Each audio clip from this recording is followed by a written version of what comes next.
सूरजवा छाँव बन के आयल बाज तन के, ओकर साया ढाल बन के सथिया न छोड़े।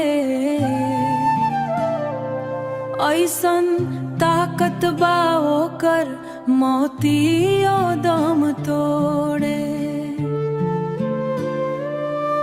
हरे गो पल रखवाला धरती से अंबर जोड़े, ओकर नजरिया बाज जैसन चारों ओर ताड़े।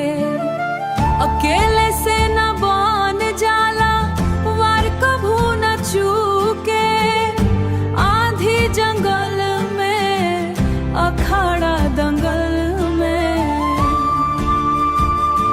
अखाड़ा दंगल में एक तूफान एक गरजन मिले त धरती डोले।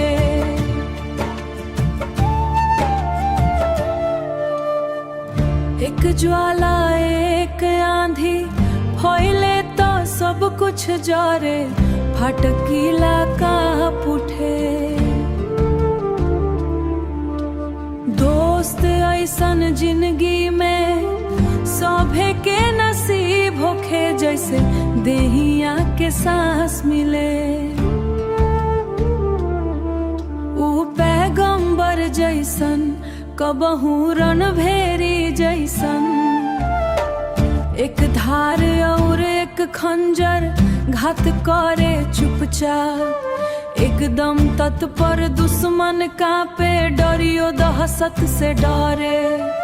दोस्त ऐसन जिंदगी में सभे के नसीब होखे, जैसे देहिया के सांस मिले। सूरजवा छाँव बन के आइल बाज तन के,